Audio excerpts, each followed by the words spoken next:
So, welcome everybody to our fifth session of You Can Sit With Us.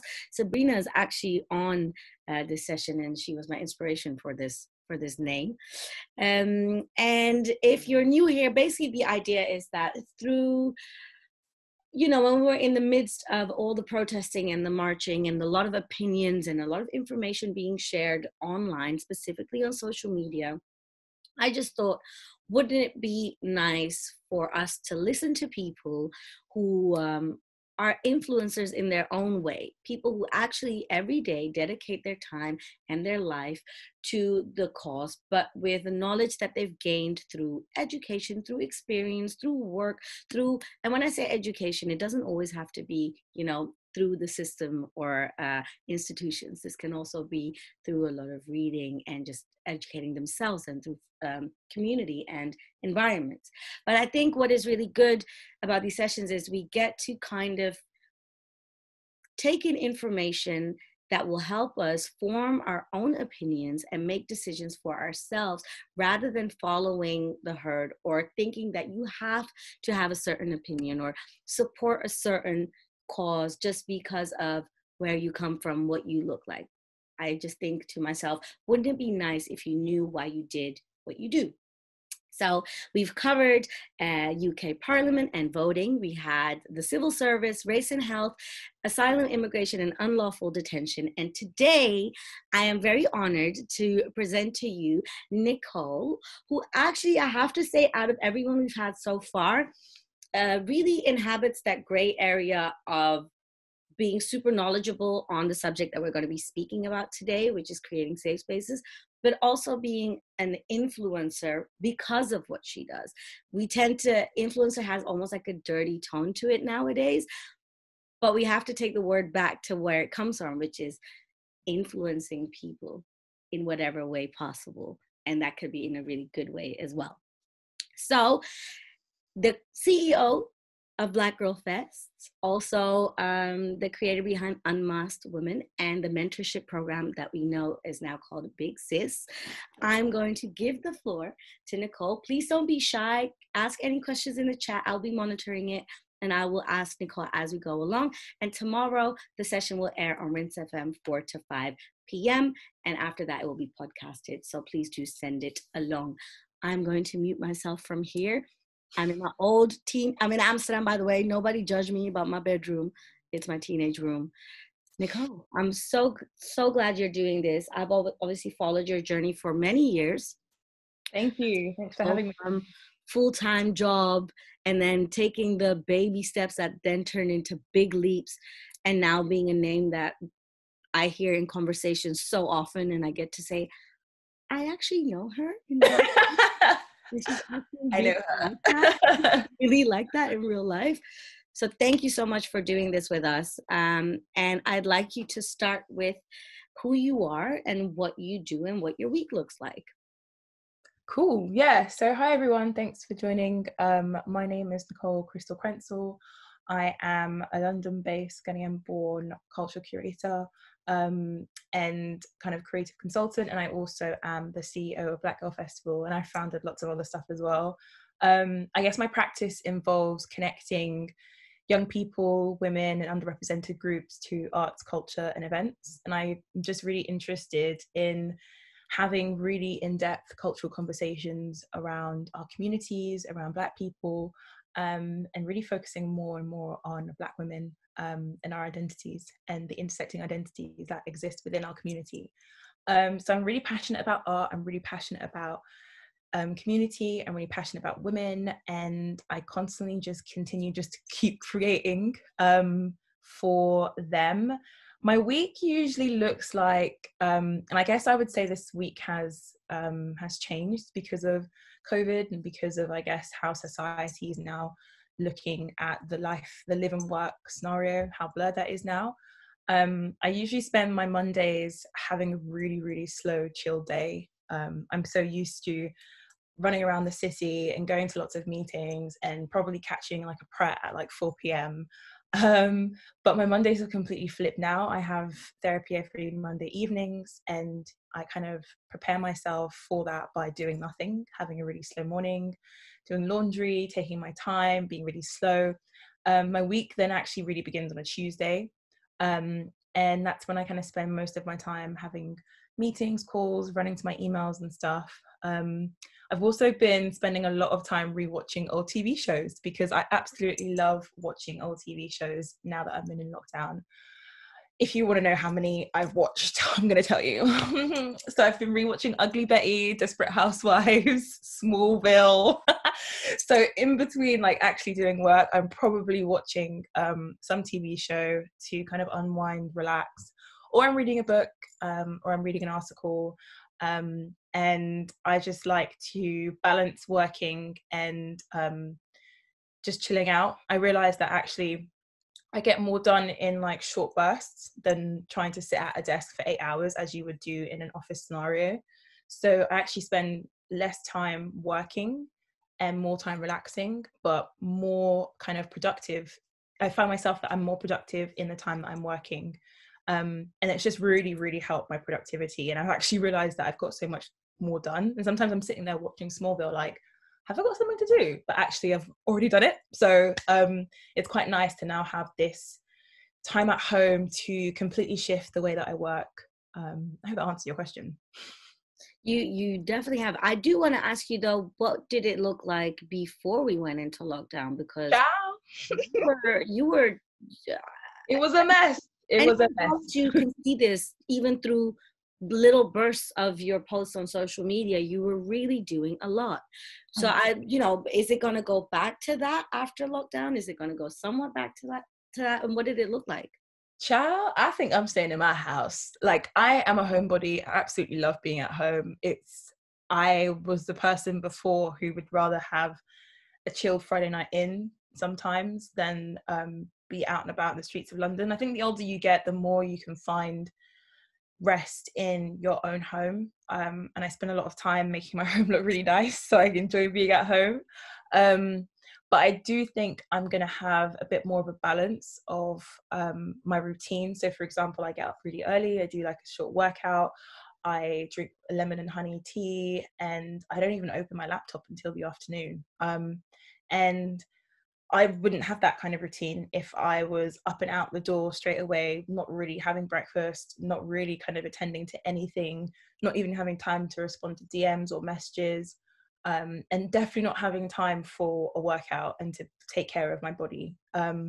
Squeezing everything in at a last minute, I'll go to the gym after I have a full day and probably cancel because I'm so tired. Things like that I would always accommodate as a secondary.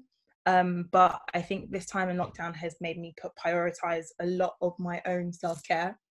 And yeah, I think that's kind of one of the things that I would try to continue to balance. I enjoy the online workouts. I think they're great. I've actually seen more change in my physical appearance whilst working at home than I did spending all that money going to the gym. For me anyway. That's amazing. We've been hearing this. I noticed this myself as well. Everyone knows on my social media, Kira London and my friends in the park. It's been amazing. Let's go through your story. And we always do the same thing with everyone. Where did your journey start? I guess my creative journey started, I think, naturally at home. My mum is a seamstress and my brother is a textile print designer. He went to go study textile print. So my house is actually quite creative already. But I realized from a very early age that I was actually very good at putting together IKEA furniture. Whilst like other girls were buying like Sugar magazine, which I definitely did buy as well. I was buying like her House Beautiful, Home and Garden. Like I was absolutely obsessed with interiors and just making stuff. Which full circle now in. I know, right? Okay. I know. I came from like a kind of like a working class family, and my mum could never really afford those big doll houses in the Argos magazine, like those really big, expensive ones. So I used to make my own doll houses from my mom's shoeboxes and kind of old material from her sewing room. And I would make the interiors of a doll's house. And I would basically like use her shoeboxes and I'd stack them up and basically create like a whole village. And I remember she saved some of them, but she put them in the shed and it rained and they got ruined. But anyway, I was just obsessed with making stuff. And I guess going into school, going in secondary school and kind of the traditional courses such as like food tech and textiles and resistant materials, I took on to resistant materials so much because I just could just get away with making whatever, and just being really excited by using all these different tools. So I actually studied resistant materials at GCSE, and then that changed to product design, as it's now more commonly known, at A level. And then I took it all the way to universities and studied product design for my BA. And that was for 4 years in Nottingham Trent University. And that was really fun. It was a really great experience. It gave me way more insight on the industry that I was really passionate about. And I realized that this, you know, this IKEA furniture that I was so good at making, there were designers behind it. They were people who sat around a table and decided what this product would look like and how people could make it. And I was just so excited about that. I wanted to be that designer, and I wanted to see myself being reflected in the industry. Does that mean that you noticed that you weren't reflected in that industry, though? Oh, yes, honey. I think it was the moment when, so I remember just before I was finishing secondary school, and I was speaking to my then product design teacher, and he was talking to me. He was this incredible Greek Cypriot guy, and he was just telling me how, you know, being the only Black girl in the course in my school, that I should basically anticipate to be the only Black girl in the industry, because there aren't a lot of people that look like me. But he was just so excited that I was so excited about the course and about the subject. But he kind of like pre-warned me and kind of said, basically expect not to see yourself. And I remember thinking, like, why is he giving me this advice? Like, I'm trying to go off to university. Like, what is this? What does this mean? But as I found out through my course and then after graduating, that what he was saying was basically like, you're not going to find a lot of people that look like you who care about industrial design so passionately, and basically be ready, you know. And when I was the only Black girl and the only one of 2 Black people on my course, and every single job I've ever worked in the industry since graduating, I've been the only Black person or woman in that organization, I realized very early on that what he was saying was true. And this is actually a true reflection of the issues regarding diversity and inclusion within the design industry. And I think that's what I was completely oblivious to when I was this 18-year-old who was just so excited about learning more about design and going to university to study it. Yeah, that's a really fair point. And I think that's also where the underlying passion for creating communities and spaces where people can see themselves reflected in many different ways, and ways of thinking, but also backgrounds and the way you look and the way you've been brought up in the world, probably comes from. You didn't, however, when you graduated, go straight into design, did you? Because you've had loads of jobs in different industries. Yeah, I basically never saw myself as a designer. And I guess that's when people say having role models and people who look like you in the industry to show you who you can become. I never had that. I didn't study any Black women designers. I didn't have them in the textbooks. I didn't see them on the slideshows. I actually didn't know where I fit into the industry. And on top of that, I didn't actually think I was really good. You know, I had peers who were getting internships at like Cadbury's and Coca-Cola, and who were just being invited to work in these big design studios. And I kept seeing myself and seeing my work as just not seeing it of value. And so although I was passionate about the industry, I didn't see myself as the designer. I just realized that there were so many other different roles that existed in the industry that made it work. So from like e-commerce and marketing to PR, I've just kind of worked all over because I wanted to continuously build my skills and just to learn more about the industry I was passionate about. By way of that, I've kind of also worked randomly in charities, in the charity sector. I've worked in a partnerships kind of role. I've worked for diversity and inclusion trainers. I've worked for, I've just worked all over the place. And I think for me, I've always just been focused more on my skills, and what I can bring to the table, and just continuously bounce different roles based on the skills that I had, and what I was good at. And I didn't kind of let, when I kind of went into the industry, I realized early on that a lot of people are in jobs that actually they don't have the degree qualification to do them. They just build the experience over a period of time. They become experts, and suddenly they find themselves in this big time job. And I realized that a lot of the industry is based on kind of who you know, but also the skills that you bear. And I just continuously was just absorbing skills, constantly learning new things, and honing in on that to kind of grow my own thing, hopefully. You just segued so smoothly into our next set. I was literally looking down at my notes. I was like, oh, she did it for me. Because not my first rodeo. she knows what she's doing, ladies and gentlemen. Because I do agree with you. I think a lot of us here will be able to say that we're now in jobs that we never actually studied for, and we never really pictured ourselves being in. And I know definitely people who are watching now can say the same. But talking about, you know, building your experience, what are some skills that you picked up in these jobs that have now become very fruitful for what you do now, and to be successful in what you do now? Yeah, I mean, one of the skills that I realized I was really good at when I was leaving university was after each major project, we would have to present our design ideas back to our tutors and to the class. And I could present a really, really bad design. Like, it was literally hanging off. The MDF was still falling off the model, but I would still get a good grade because I would present it in a way that would just sell it. And it was all about the research and how you got to the final design than the actual final product. You know, it didn't need to always work. It was your thought process that would get you the grade. And when I realized that, I was like, oh, okay, then sweet. Like, I can just keep honing in on that skill, to the point where I remember one time, one student from my course, we had this incredible opportunity to design packaging for Smarties. And whoever won the competition would have their packaging manufactured, I think, by one of their Japanese branches. And although everyone kind of enrolled and applied, only a few were selected and got to go to Cadbury's headquarters and present their ideas to the kind of board and senior team. And although my design didn't get picked, one girl did, and she was just so anxious and just so like scared. She just didn't want to present it.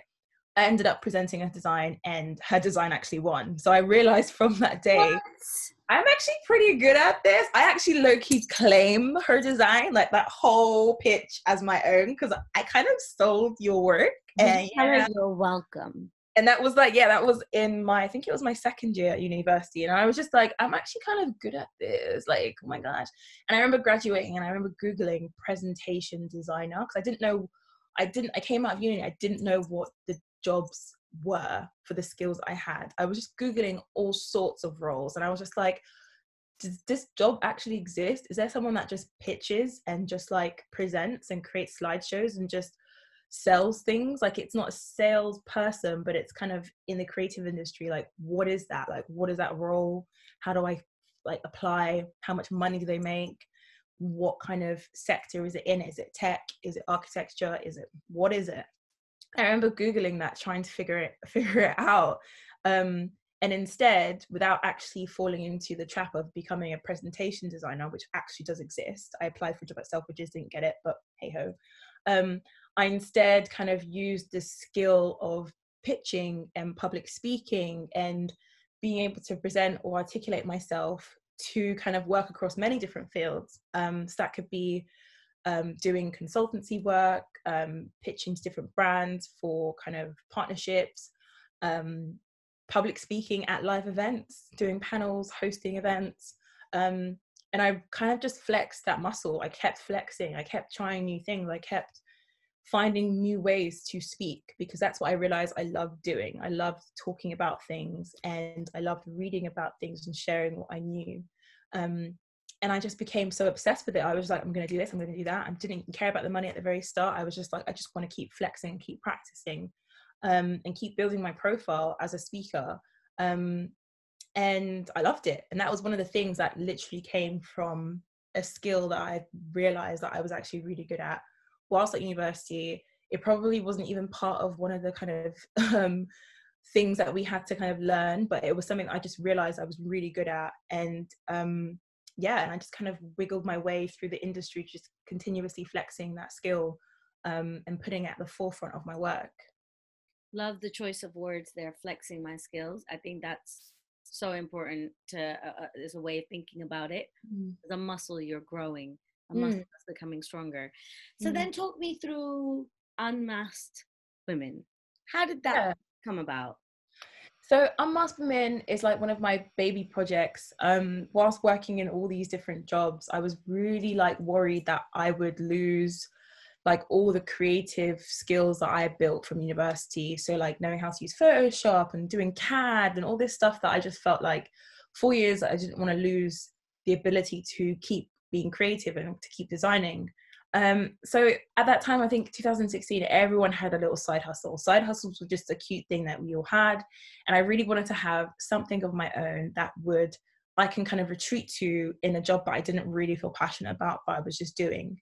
And at that time as well, I think I was going through a really hard time, really just coming to terms with my own mental health, knowing that I hadn't ever really talked about it to my peers, to my friends, to my family, but it was something that I was going through.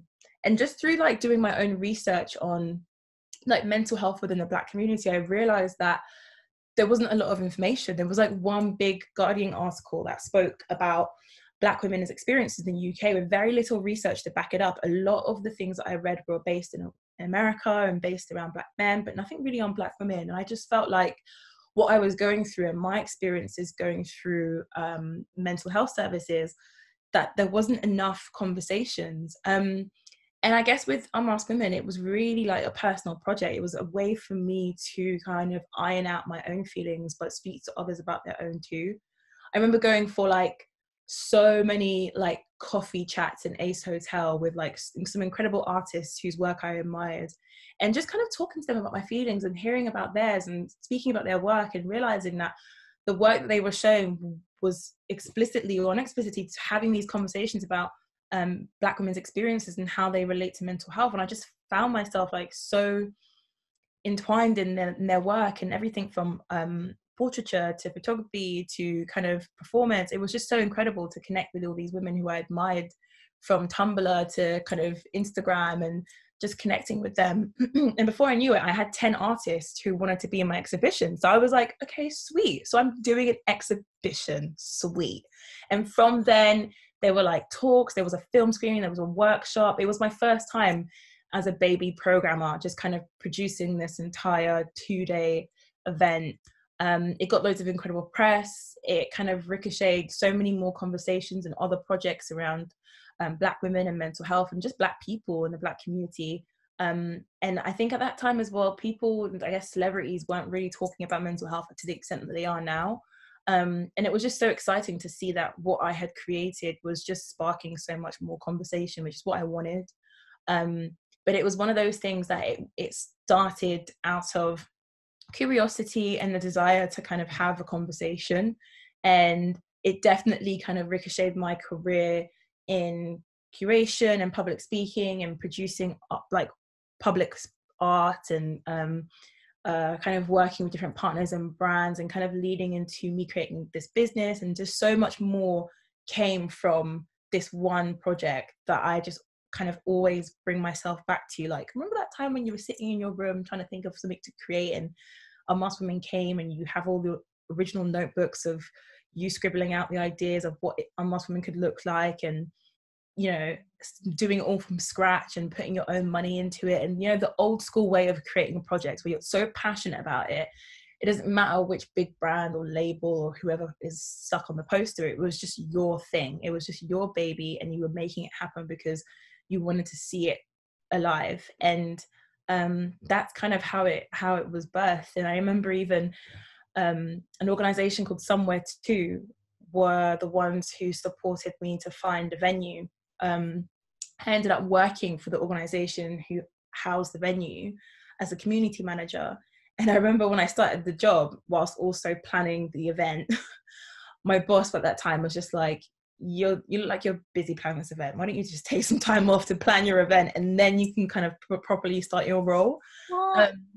Yeah, but it was great because what I was doing was, as a community manager for that space, I was drawing so much press, so much hype, so much like new audiences to this incredible venue, by way of just what I was creating. And, you know, they wanted more people to use the space to create events. So it kind of worked so well in their favor for me to concentrate on it and make it good, because they had the BBC there. They had so many big news outlets in the space talking about my work, but also celebrating the space and how it ran.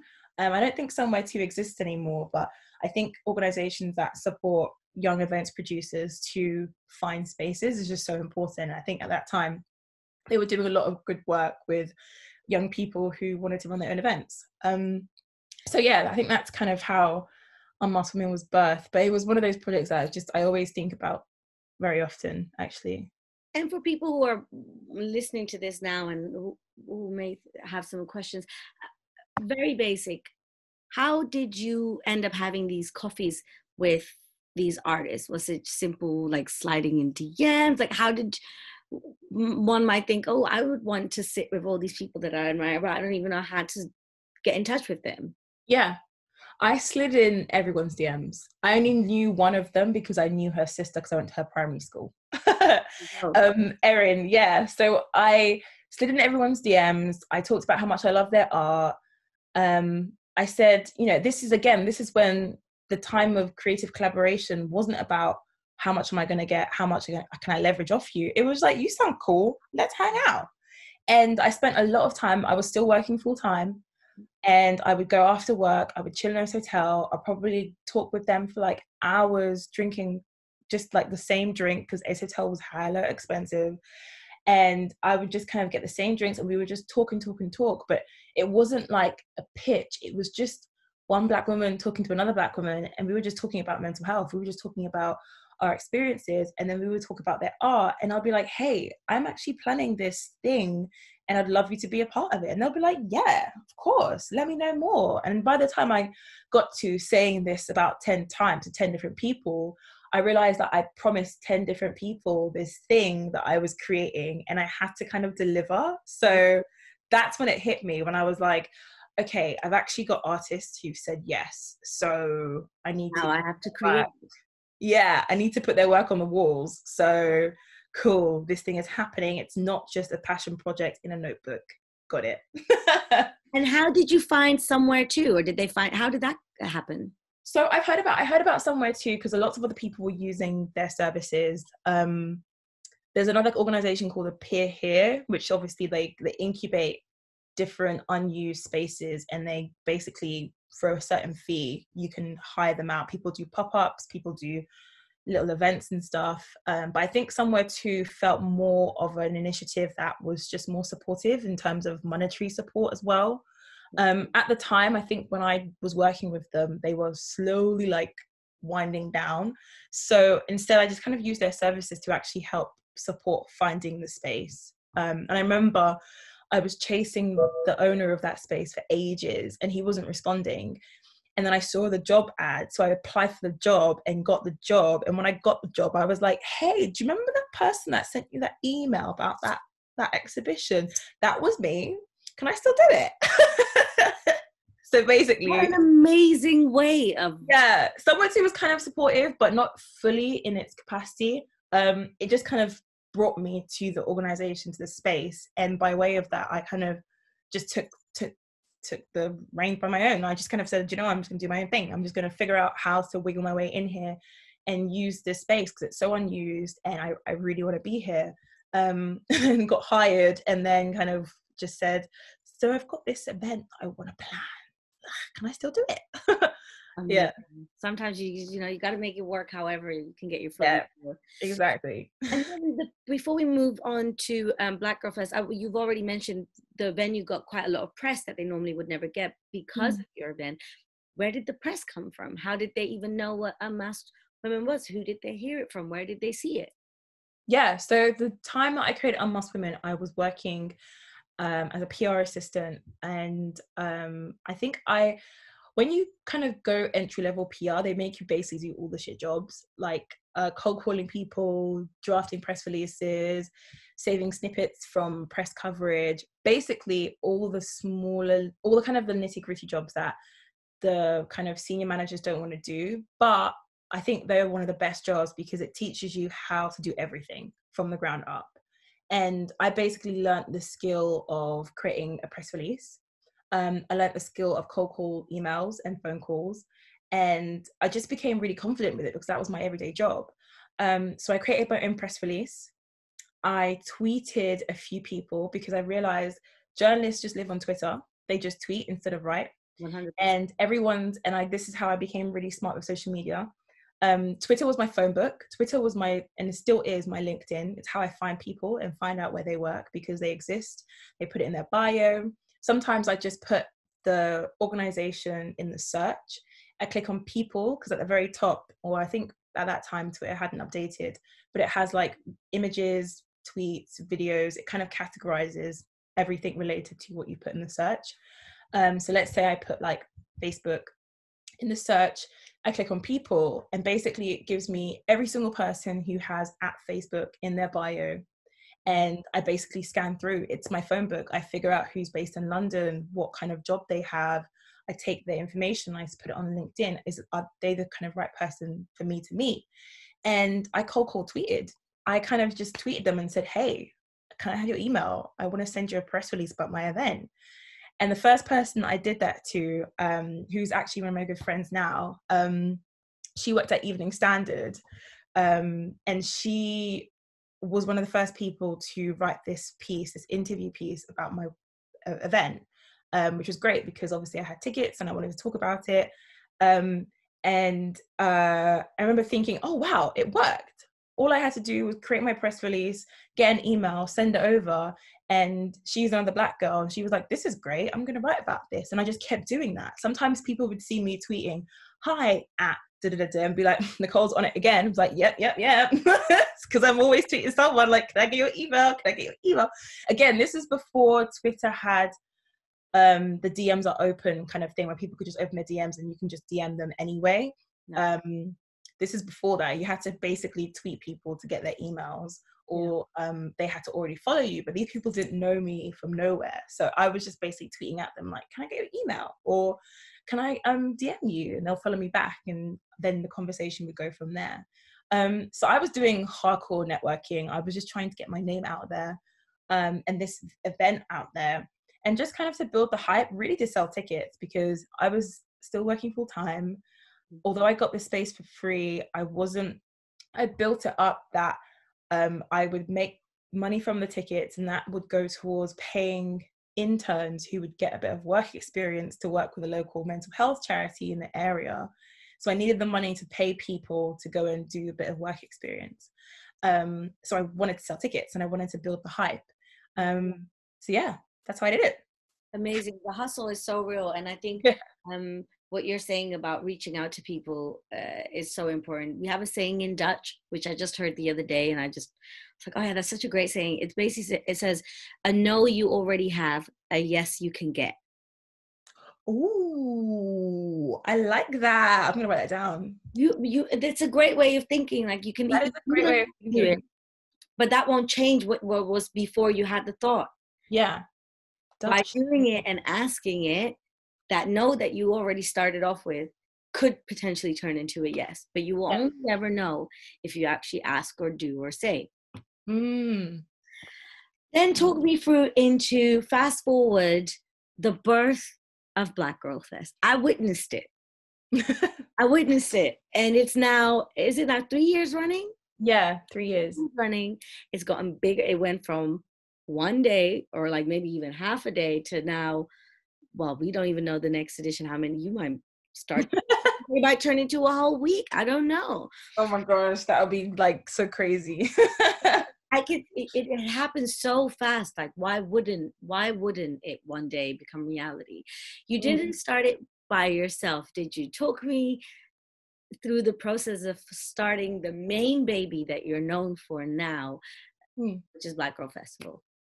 Yeah, so Black Girl Festival, I mean, it's one of those things where a lot of people at that time were definitely creating things out of the frustration of not seeing themselves being reflected in whatever industries that they were in. And when we created Black Girl Festival, it was really just to celebrate ourselves and to see ourselves being reflected. It wasn't anger towards, oh, this person hasn't included us. It was just, actually, there's a space that can exist for Black women to see themselves throughout. And although different versions were created in the past, the scale of which we wanted to create this hadn't really. So it was just kind of really exciting to come up with the concept, and just to kind of be like, this is really cool, this is fun. And I guess with the skills that I was bringing with like programming an event with Unmasked Women, and the contacts and networks that I was bringing as well with like PRs and journalists and stuff, and my co-founder as well being a journalist, it just felt really smooth and easy. It kind of was just doing that. It was like just everything was just fitting really well. We launched a crowdfunder.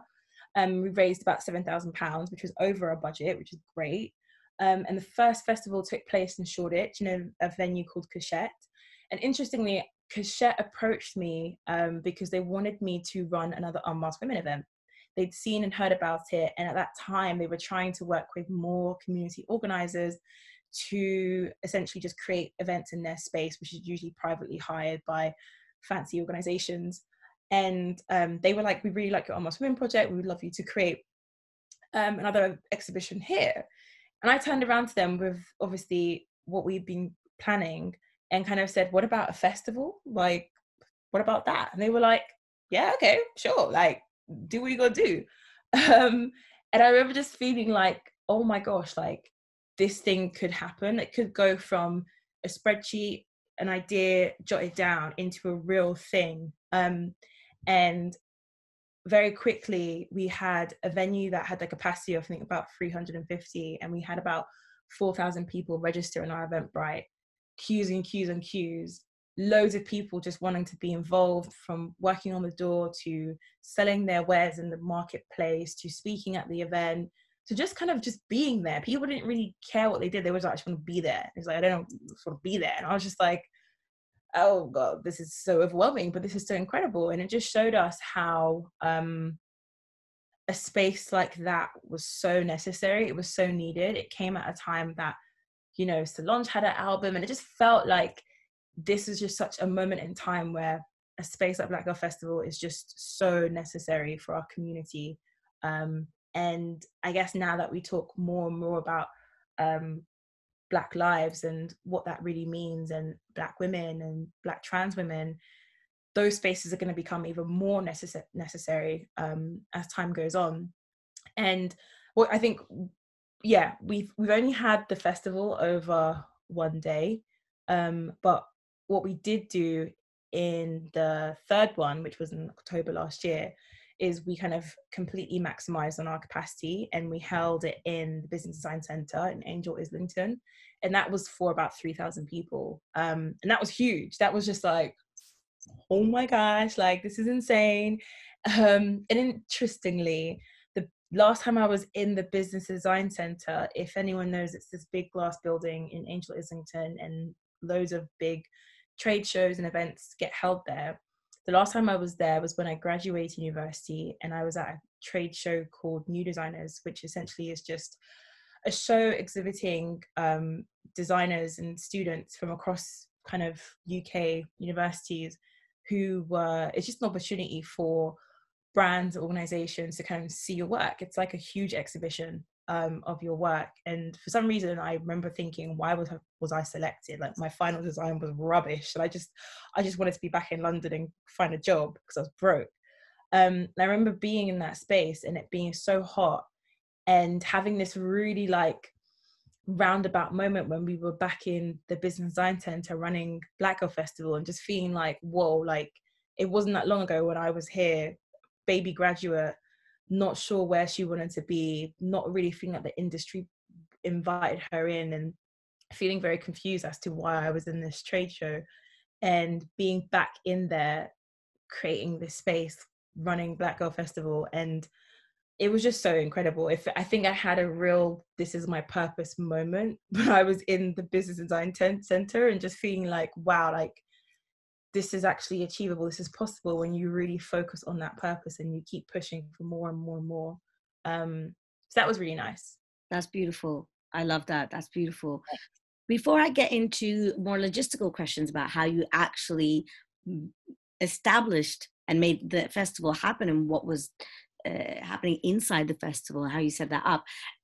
We've got 20 minutes left. I also have a question here from Visionary who said, question for Nicole, outside of yourself, what is your most valuable professional relationship, and when, why, or how did you begin to develop that relationship? I think that's a great question.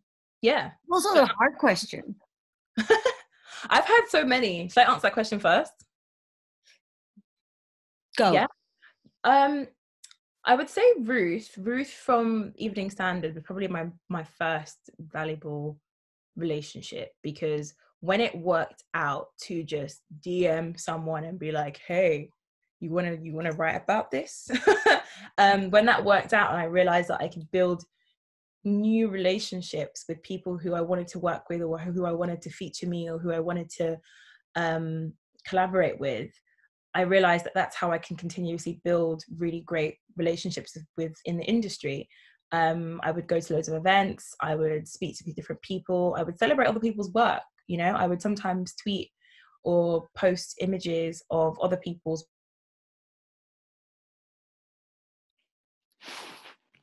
just stem really organic relationships.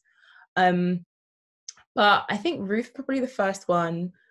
I have so many people. And I began to develop those relationships organically, just saying your work is dope. Like, I love reading your articles. I love seeing your art. I think what you're doing is amazing. Just really organically and down to earth, and just being really genuine. When people can tell when all you want from them is something that they have, as opposed to something that you can share of equal value. And I never really approach people in that way. I think the industry has changed a bit now in the way in which people approach collaboration and just kind of working together. But early on, it was very, hey, I think your work is cool, and I think there's something that we could work on together. And I really liked that. I really liked that energy, because nobody saw anyone as a competitor. It was more, your work is really cool. I think we can do something really cool together. And I think there is a degree of that still that exists today, maybe for the younger generation, younger than me. But I've built a lot of long-term friendships now, actually, from just being really genuine with some artists and creatives who I really admire. And I think I still do that to this day. I still admire people from afar and think, hey, you're dope. Like, what you're doing is sick. Let's be friends. Yeah, that's how it goes. I think my next question will kind of roll us into your answers, at least will roll us automatically into tips and tricks section as well. But I wanted to ask you, I know there's people from the States and the Netherlands watching this, and when this airs, people from all throughout the UK will be listening who haven't been inside Black Girl Fest, so they don't know what one could experience by buying a ticket and actually supporting and showing up. What took place at the festival? What takes place at the festival? And how did you organize it? And how does this logistically work? So what do you have to do in order for people who you're working with and have like stalls and stands? Mm-hmm. If you've never done that before, how do you make that happen without it becoming a huge mess? I have high functioning anxiety, so that is my jam. Like, organizing things, getting things to work in a system is basically, it's literally my thing. Spreadsheets are your friend. Using a spreadsheet to kind of organize things, to time check things, to build a schedule, it's very, very helpful. Creating tabs for different roles or different responsibilities so that you can kind of check in with what people are managing as well. Getting a team. We had an events manager who we would essentially give that spreadsheet to and be like, make it happen. Having a wider team who would support on the door, who would do social media, who would just kind of be stewards, who would just kind of be within floaters, supporting people where necessary, was also very helpful. It meant everyone had a part to play in making the actual festival run. It wasn't just the two of us. And I guess with the actual running order, we had so many different things happening. The first one was slightly confusing because the capacity wasn't what we needed for the ideas that we were trying to put in the space. We had 2 big railway arches in Cachette, and the second railway arch became a workshop space, a panel space, a dance space for the DJs. It was just doing too much, and it meant logistically we had to keep flipping the room to accommodate each thing that was coming. It was a logistical mess. We made it so much harder for ourselves by buying bulky furniture and then having a team of people constantly switching the room in preparation for what was necessary, because we couldn't afford a bigger space that could accommodate all the things running simultaneously. So that was logistically crazy to plan. So I'm not going to tell you how that happened because it's the bad way to do things. Having a spreadsheet, yes, time checking, having a system, understanding when each speaker is meant to arrive, having a team of people to make sure that speaker has arrived and is prepared for their talk, is mic'd up, ready to go. For the marketplace, another logistical stress ball, but if you can master it, it's so much fun. The marketplace is the space where we invite Black women, businesses, to sell their wares, from everything from clothing to jewelry to books, and each individual business has their own needs in terms of delivery and their products and the display. And we learned very early on that sometimes people will have huge displays and others will just have dainty little jewelry.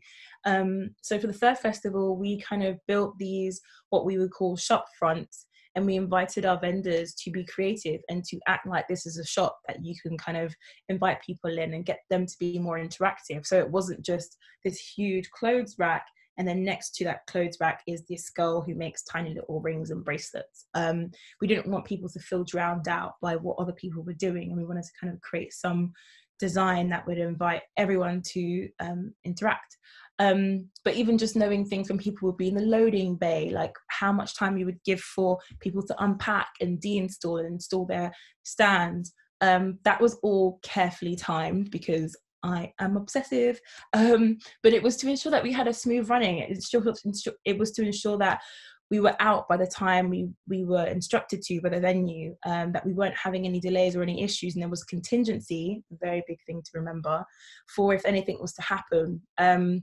The venue for the first 2 festivals, we didn't have the previous day to install everything. It was only by working with the Business Design Centre did we have the day prior to get everything installed ready for the festival on the following day. So as you can imagine, the first 2 festivals, we only had an hour to install everything, from people setting up their stands to us setting up the tables and chairs to mic check to everything, rope on the outside. Everything was an hour till the festival actually opened.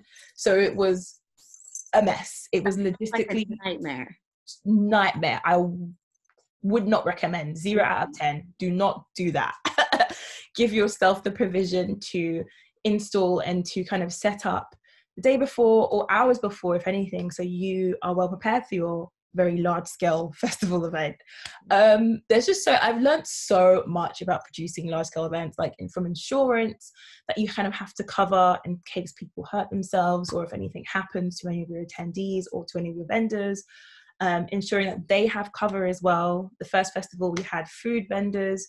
I'm realizing we're running out of time, but we have food vendors, so we had to make sure that they had all the checks as well, in terms of the just being prepared for if anything was to happen with their installing of their stalls and flames. And there's just honestly so much to it, and it taught us a lot more, not just about events production, but about creating large scale festival spaces where simultaneous things are happening at the same time.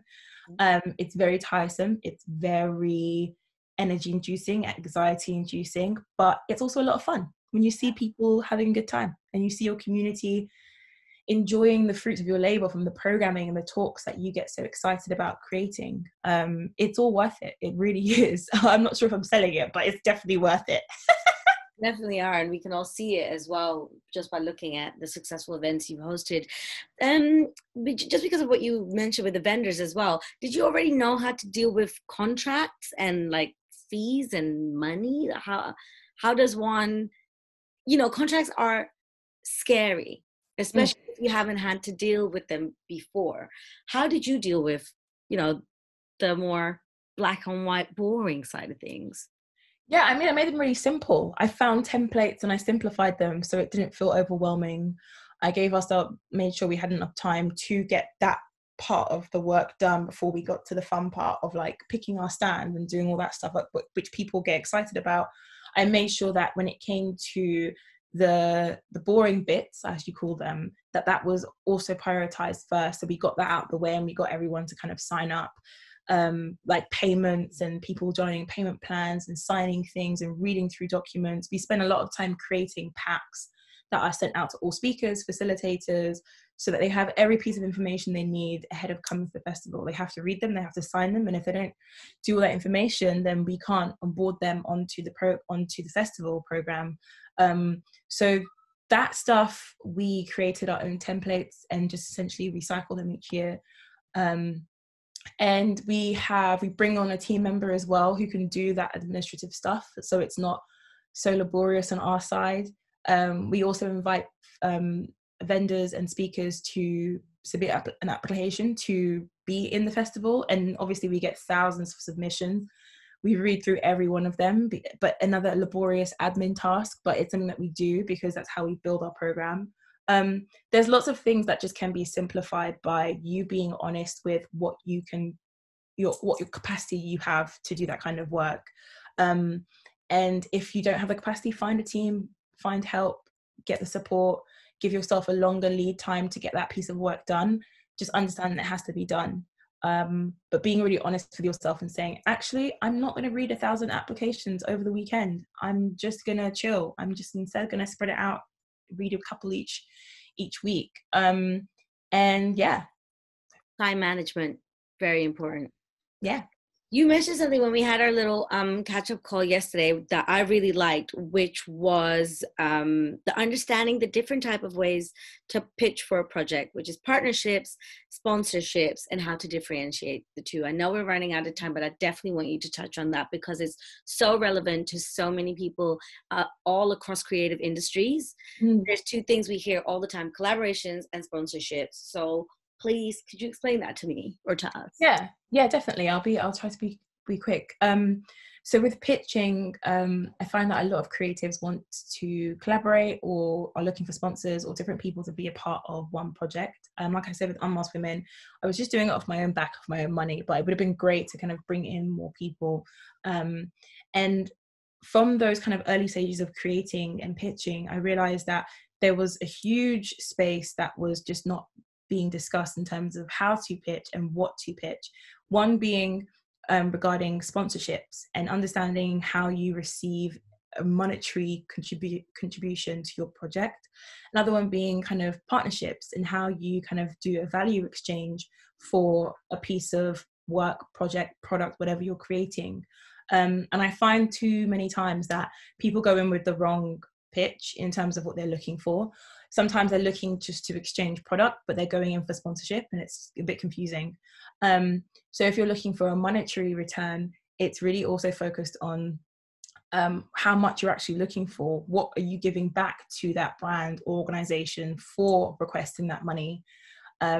Understanding your value in this as well. What are you giving away when you're asking for this piece of money? And then regarding partnerships, it's understanding that there is a value exchange happening. If you're going to a bigger brand or a bigger platform for an exchange, you need to understand that you're asking for more than what you can chew. So being realistic with your ask is also very important as well. And with when it came to kind of Black Girl Festival and working with the different brands that we admired, we were very much of the understanding that when it comes to Black women, we price that really high because Black women were great, were expensive, you know what I'm saying? So it's really hard to put money on our community, but instead we put a price on what we needed to make the festival run, what we needed to make the marketplace run, what we needed to pay our team, what we needed to ensure that all our comms was covered. It was ensuring that when we were working with people, it was working with brands that we believed our community wanted to be a part of and they wanted to see themselves being reflected. we understood our community to be socially and culturally engaged. They want their brands to be that way too. So understanding which businesses are doing that, who are actually actively engaging with Black women, just made sense to work with them and be like, hey, let's bring our communities together because this makes sense. So it's also about finding really fruitful and authentic relationships with the brands and organizations that meet the needs of our communities, and ensuring that when we're working with them, we're pitching them the right deck, information, document that really speaks specifically to what we're looking for. And yeah. Very, very tangible advice. And then before we go into homework, again, something, because I told you this on the call yesterday, you kept saying so many things that for me, you know, I'm also aware of these things because of the work that I do as a creative producer, and I get to work with brands a lot in my 9-to-5. But if I were younger and you had told me all of this, it would have made so much sense without having to do all the work. Please, the most important thing about a budget when approaching someone for money for a project. So the most important thing when it comes to approaching someone for a budget is to have the project budget and your fee, two separate different things. I find that too many times that younger creatives are sometimes approached, but also approach different brands with a set budget that doesn't include how much you would pay yourself and your team to run that project. I remember going on a rant and tweeting about it one time and just being like, don't forget to put your fee in the proposal, because people will just believe that you're just doing it for the love of it. Like, you don't plan to have any other income because you have all this money stored away, that you can just do this for free. So you're not only asking for the project budget, but no, we find time and time again, people are doing it because they want to be able to be paid for the work that they're contributing to a piece of work. And that's why I always say to people, like, if you're being approached or you're approaching someone, have how much the project will cost to run, to make it happen, to pay the photographer, to hire the studio, to commission the artist, whatever the project looks like, have that, and then have your fee, minimum wage, a set kind of whatever you want to have that as a creative, a photographer, an artist. Know your rates, have that included in, and the entire capacity is what you pitch for, is what you say, because no one can argue against the work that you and your team are putting in to run that project. So why wouldn't they pay it? And you have to go in with that from the get, because people are going to assume instead you're going to pay yourself from the project budget. And time again, people are like, let's say they get $2,000 for their project budget, everything is paid, and they have like £5.56 left from the project to pay themselves. And that's how these brands and agencies turn around and be like, you only asked for $2,000, so yeah, and now you're asking for more to pay yourself. What do you latte is all you're going to be left with, really. Only left for the £5 in the account. So you have to remember that for you to conduct the work that you are pitching for or you are creating, there's a labor that you are putting in that isn't being paid or recognized. Sometimes people do things for free because they want a byline, they want the recognition, they want their name in print. Yes, that is understandable. But if you're creating something on behalf of, or you're being pulled into something, always understand and know your fees, know your rate to be included in that wider budget. People do it all the time. Sometimes creators aren't taught that, but it's so important, and something that we learned very early on with Black Girl Festival. Oh, we just did all that work for free. Oh, that's crazy. We learned the hard way that, okay, yeah, we have to tell them that we want to be paid. Okay. So that's my advice. And I can tell you, I know my former manager is actually watching this, Derek. Even amongst bigger companies, this still happens. It's so important. We lose out on so much money, and then the whole team has basically worked for free, and our company itself ends up paying us, which is Visionary saying that's amazing advice and perspective. Nicole, can you leave us with some homework, some things that you've seen, you've watched, you've read, you've listened to, that maybe could inspire us if they have inspired you? Yeah, I recently watched this incredible documentary. It's called On the Record. It involves Drew Dixon, who was a top music exec back in the day, kind of signing some really major artists, and she talks very openly, as well as some other music execs in the US, about her experience being sexually assaulted. And she's just an incredible inspiration. I've never even heard of her, but her impact in the music industry is huge. But I was just, and still to this day, I am so moved by the documentary, and I would highly recommend it for anyone that's in the music industry or a creative or wants to have those conversations. I really enjoyed the documentary, and I really am inspired by her work, and she has such an incredible history of the kind of music and artists that she's worked with and the projects she's done. It's incredible. Definitely a good watch. The book that I'm actually really I love at the moment, I think it's just a great way of writing, is a book called Real Life Money. It's by an author called Claire Seal. I actually found her on Instagram because I read one of her pieces on Refining 29, and then I saw that she wrote a book, and I was like, this is great. She is basically a stay-at-home mum who is paying off a huge debt, and she is still paying off that debt, and is talking very openly about what building that debt was like and what paying it off is like. And it's just really inspirational, because when you're reading something about someone who's still going through it, it feels very real and it feels very authentic, as opposed to someone who's paid off and is telling about, oh, this is my life when this happened. I love books like that. I think it's just really inspirational as well. And I think as a generation where money is not often be talked about, and people not often talk about their debt and talking about student loans and all the things that they amass, and being in our current climate, that this is such a really refreshing book to read, and something that I really enjoyed. I really enjoy her writing, so it's really good. The last piece, I guess, of homework, and I guess this is not really like, I'm not really inspired. I just love the podcast. I listened a lot to the Receipts podcast. I knew that was coming. It's just one of my favorites, because it's one of those ones where, I mean, I could recommend a business, a creative, one of those ones that are what people would normally recommend. But I also think some podcasts, they should just be there to have a good unwind, to just have a little kiki. And the Receipts is my go-to. I have so many, but it's one of those ones where it feels like you're in a room chatting to your girls. And sometimes that's just nice to kind of unwind to a podcast like that, where it just feels like you're just in a room with your friends. So if it's not the Receipts, definitely find a podcast that you can unwind to, that isn't so heavily, I need to learn something and take loads of notes. It can just be something that you can just chill to and have a laugh to. So yeah. Looking after the mind, looking after, mind needs to relax. If you've been flexing all this time, you need to relax as well. Do you know what I mean? You need to relax, you need to unwind, you need to just have a laugh and just chill. And yeah, their podcast has literally, it's so funny, so great. Nicole, where can we keep up with you and keep up to date with all the 100 million things and careers that you're juggling, including interior designer at the moment? Oh, my new thing. You can keep up with me on social media. My Instagram is ncrystal_. My Twitter is ncrystal. I actually really enjoy LinkedIn. I think LinkedIn is sick. My LinkedIn is a bit wavy, so if you find me on LinkedIn, you know what I'm saying?